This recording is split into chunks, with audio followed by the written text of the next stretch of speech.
cancer? Because I thought everyone's, there's always like a race for the cure and fight for the cure, and that's what we're trying to find. So what do you mean we can cure it? Yeah, well, all the research has been mostly wasted because it doesn't really get at how to cure cancer.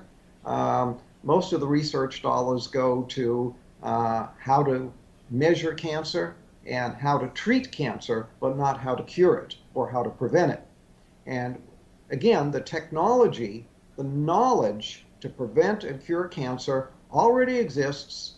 All we have to do is teach it to people, put it to use, and that's why I wrote a whole book on it. My book, Never Fear Cancer Again, because you don't need to fear cancer. Never fear cancer again because we know how to prevent it, we know how to cure it. All we need to do is teach people how to do it. So what is the cure? Well, we talked about, in the first segment about cells, how about the body is made of these little microscopic units of cells. You cannot be sick unless cells malfunction. Well, when cells malfunction in a certain way, we get what we call cancer. Well, what is that certain way? That certain way is that the cell is no longer metabolizing oxygen properly. So there is a deficiency of oxygen metabolism in the cell. When that happens, the cell turns into a cancer cell.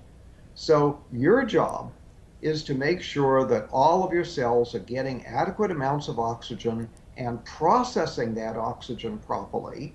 And then if you have cancer, you have to again make sure that the cells are getting and processing oxygen, and then the cancer simply goes away and disappears. I mean, we have people who read my books with stage 4 cancer, people who are sent home to die. They're told by their doctor, there's nothing more we can do for you. Go home, call hospice, die.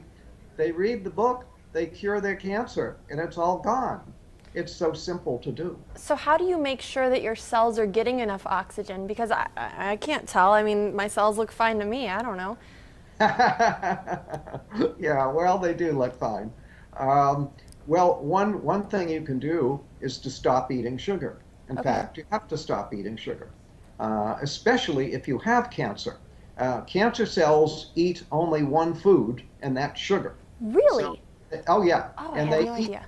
a tremendous amount of sugar. So if you eat sugar, you're feeding the cancer. So if you have cancer, you have to be off of all sugar. And if you want to prevent cancer, be off of all sugar. Sugar causes cancer in many different ways. For example, we talked about the fact that sugar lowers your immunity, damages your immunity. Well, your immune system is your number one defense against cancer. So if every day you're constantly lowering your immunity because you're eating sugar, you're going to make yourself more susceptible to cancer. Then if you do have a cancer cell in your body, the cancer cell needs a lot of sugar. So if you're eating a lot of sugar, you're feeding the cancer cell, helping it to grow. Then if you're eating a lot of sugar, what happens is the body declares an emergency. When you increase the sugar content of the blood, the body declares an emergency and shoots a lot of insulin into the blood. The insulin tells the cells to suck up sugar. So the cells do that. They go and they take all the sugar up, but now the cell has too much sugar. And what the cell does is it produces a saturated fat out of the sugar, and then it puts the fat into the cell membrane. Well, when you put the fat into the cell membrane, you damage the ability of oxygen to get into the cell. So when you eat sugar, you damage your cell membranes, you lower the amount of oxygen that can get into the cell, and now you may be creating cancer because you're creating an oxygen deficiency in the cell. Now we want to reiterate too, Doctor, what you mentioned in our first segment, which is that natural sugar is better, right? If you go for fruits, is that still okay to be eating fruit? Because we've all heard fruit is so healthy. Fruit is healthy. Fruit juice is not healthy because now you're getting too much bioavailable sugar too fast. But eating fruit is very healthy. There's nothing wrong with that. For example, I'll tell people with cancer to drink a lot of carrot juice, for example, and say, well, don't carrots contain sugar? Well, yeah, there's some sugar in the carrots, but the carrot juice is very, very healthy. So something like V8 might be a good choice. No, not a good No? choice because you're basically dealing with a lot of vegetables that are probably are very moldy and very old and just not healthy. So you're taking a lot of unhealthy stuff and making an unhealthy drink out of it. Wow. I thought V8 was the healthiest drink you could go to. Now, we only have a couple minutes left, but we want to talk about your other book, which is actually dealing entirely with weight loss. And this is something else you say, that people can lose weight for good and not do it through dieting, right? Absolutely, you shouldn't diet. Dieting is very bad for you, especially yo-yo dieting. Lowers your immunity and can actually damage your heart, do a lot of problems. So what you want to do is lose weight. Well, the simple way to do that is to stop eating sugar. And I'm stop. starting to sense a theme here with the sugar. Seems like Yeah, that's the answer to all of these problems. sugar is a key.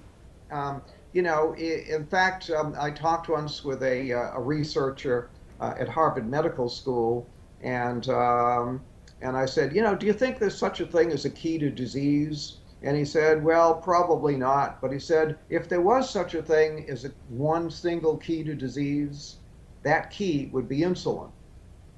And when you eat sugar, you make your insulin go up.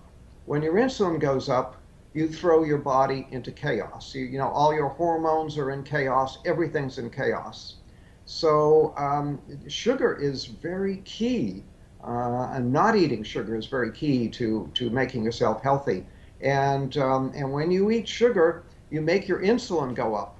Well, when you make your insulin go up, what happens is that gives a signal to the cells to not get rid of any fat. In fact, it tells cells to store fat. So when insulin goes up, cells will store fat. So as long as you keep your insulin high, the cells will store fat. So you can't lose weight that way. The only way to lose weight is to stop telling the cells to store fat, because the body manages this. The body manages everything. It manages your blood pressure, manages your temperature, manages your blood sugar. The body manages everything. It manages the amount of fat in your body as well. But it has a switch that controls it. It's like a thermostat. When you have too little fat, it'll say store fat. When you have too much fat, it'll say burn fat. So burn fat, store fat. You keep the fat in the body normal. When you eat sugar, you make the insulin go up. The insulin turns on a switch that says store fat. Gotcha. And as long as that switch is in the on position, I have people that come to me and they say, I eat like a bird and I'm still gaining weight. But they're eating the wrong things, maybe. That's right. That switch that says store fat is still on. So even though they're not eating many calories, they're still storing fat. Gotcha. I wish we could sit here and talk about this all day. Unfortunately, we are out of time. But if you're interested in any of these books, just check out the website. The title of the main book that we're talking about is Never Be Sick Again. And give us the website real quick, Doctor. It's beyondhealth.com. Beyondhealth.com. And we'll have that for you again.